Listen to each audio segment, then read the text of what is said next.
After a 7 days rally throughout Nigeria, the Labour Party presidential candidate Peter Obi will be in London today at the Chatham House, where he'll be interviewed on the politics in Nigeria and a lot of other interesting, amazing topics. You can actually catch that section online at 1 p.m. on YouTube, and we'll be sure to give you the highlights of the happenings and how it went down there today. So guys, this is the highlight of the arrival. Don't forget to subscribe.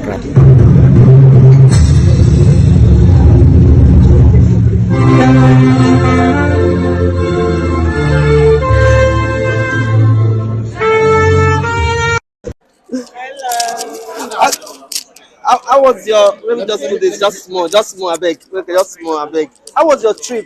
Your when I say the face of the youths in Nigeria, permit me to say, how was the trip was great. We are here and we're here to make a speech. Like everyone has always had, Peter Obi is always ready to be held accountable, to be criticized, and he's ready to speak to the people, and that's what is really most important. You have a leader who knows the value of people and respects people and has empathy, and is always ready to talk to the people, and that's the most important thing. That's why I say to Nigerians, wherever you meet him, it's not about psychophancy, just ensure that you are asking him the questions. He always had the answer for those questions. I mean, at the end of the day, we know they fear anybody. Now go and verify. If you tell something, we'll check and the thing correct. That's it. So it's a pleasure being here, and we look forward to an engaging session at the Chatham House. Definitely, that's live as she's here. This one will be field trick. Yeah. We know they fear, and we they carry and go. And people always say they go carry placard, come Chatham House. Please, they are welcome. We just come and bring your placard. We know they fear anybody. Ask questions, they will answer. These are not the No. London, Chatham House, here we come. This is Dio, Kcee. Yeah. Everybody's there. That's the logo. Salute to you guys. And this cantankerous woman here. That keeps them on their toes. And my chair is here too. As usual, this is the almighty national chairman of Labour Party. Am I really almighty? Simple, yes. simple national chair.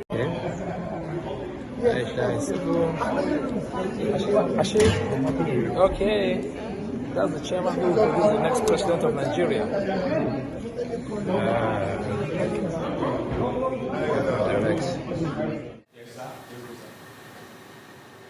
Good morning, fellow Nigerians. Today, 15th of January, a very special and unique day in 2023, as it was 53 years ago, 40 days from today, Nigerians will be voting in an election that many regard as most crucial and an essential decision we have to make as a nation, and particularly for our children and the youth.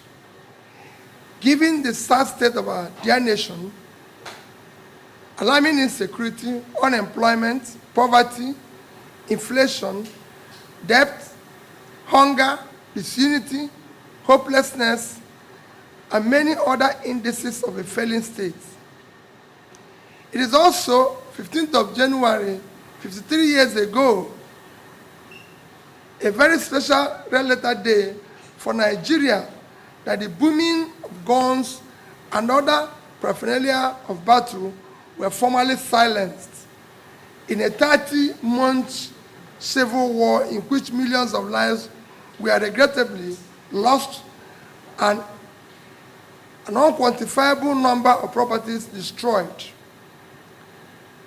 As you may recall, Colonel Olusegun Obasanjo, as he then was, led the Biafran delegation to Jaragowan to declare that the war is over and that the military colleagues from Biafra have come for the deployment.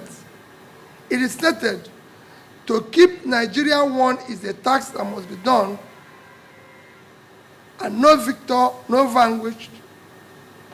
It is this task of keeping Nigeria one in spirit of no victor, no vanquished, that has provided the platform of commitment of both mental and physical energy to the odious but noble task of building one strong, united, and indivisible Nigeria. As such, the overriding task we should be committed to, as stated above, is securing and uniting Nigeria for sustainable and inclusive development, particularly for our children and youths. While we regret the immense losses from the war, we pray for repose of the souls of the departed and thank God it ended. We must all join hands with utmost sincerity and commitment to prevent any serious violence in Nigeria, let alone other civil war. Never again. The task of securing and uniting Nigeria should be our only option, and we all can agree that the leaders and people of different sections of Nigeria have done admirably well, particularly in the years immediately after the war. Within less than 10 years after the end of the Civil War, a committed personality from Biafra, Dr. Alex Ekweme, was number 2 man to the most patriotic, humble servant, Alhaji Shehu Shagari, who was number 1. May their souls continue to rest in peace. Our dear Shehu Shagari and Ekweme, both of blessed memory, became strong and veritable expression of the unity and togetherness engendered in a vibrant post-Nigeria. The democratic leap, with its unifying symbolism, was glorious for Nigeria, and I deeply cherish such part of brotherhood and oneness established by Shagari and Ekweme, and truly believe it is a part of inclusiveness and togetherness as one Nigeria we should all follow today. Anyone who still harbors a different agenda, different from the realization of wholeness and unifying people-oriented development vision, is doing a terrible disservice to this generation and generations of Nigeria yet unborn. I cannot think of a valid reason except for deficit of sound socio-economic and political policies and programs that will unite and propel Nigeria forward. From what I know, the Southeast, the Igbo nation, led by Ohaneze, has at every opportunity been unequivocal about its commitment to unity, oneness, integrity, and progress of Nigeria based on equity, justice, and inclusive society. And I, Mr. Peter Obi, a proud Nigerian of Igbo extraction, am mostly, truthfully, and wholly committed to the stand of one united, secure, and progressive Nigeria. It's also worth calling a spade a spade. There are youths all over Nigeria who are frustrated because of injustice, poverty, lack of opportunities, employment, apparent exclusion. Such youths will seize upon and use anything or tool to express their frustration and anger. Nation building and order society are now imperative. We must win those that can be won through creation of society where equity and justice will prevail, a society where basic freedom, necessities of life, such as health, job, skills, empowerment are provided. There must be a national program for those who will accept carrot approach. For those unwilling to yield to carrot approach, the stick option will freely justified and applied. We must put order in our society, and where necessary, justice will be tampered with mercy.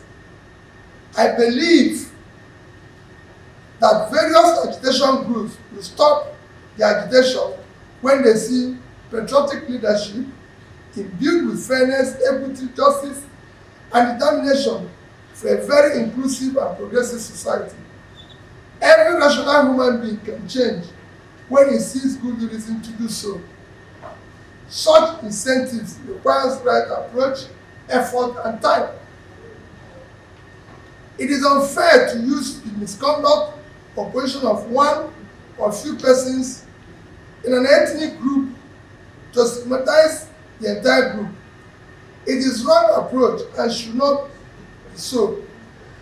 I have repeatedly said I will sit down and discuss with all agitators, believing that we must continue to talk and negotiate to achieve positive results. Today marks 53 years since the Civil War formally ended. Let us accept the war has truly ended.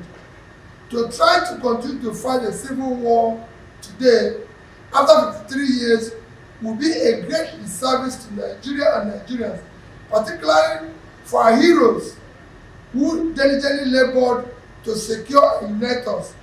Let us rallying anthem be, though tribes and tongues differ, in brotherhood we stand. On this day, 15th of January 2023, I most sincerely pledge and commit that I will spend the rest of my life making sure that the civil war and circumstances that led to it do not reoccur, and to ensure that we build an all-inclusive, progressive society where no individual group will feel estranged, marginalized, excluded, and remain resolute to a new Nigeria that we all will be proud of and patriotically committed to the is possible and is the task we must all achieve. Today, 133 million Nigerians live in multi-dimensional poverty. 20 million children are out of school. We have near 40% unemployment, with about 60% youth unemployment. Our youth today in their productive age don't know where the next meal will come from. Our drug prevalence among our youth is the highest in the world. We have overtaken India in infant mortality. That's why they found that 7 times our population. We are globally treated as second-class citizens, with Nigerians being refused entry into countries we were far better than a few years ago. These are things that should concern us today. These are things I want us to come together as a family and a great nation to commence reversing, irrespective of our tribe and religion. That is the Nigeria for which I wish to be a team leader, where everybody will be included, no matter where they are from or their beliefs. There is a critical junction and times in which every nation must seize a moment to define or redefine its history. For Nigeria, the moment is now. Today marks 53 years of Nigerian reunification after the Civil War. A new year and a new Nigeria is possible.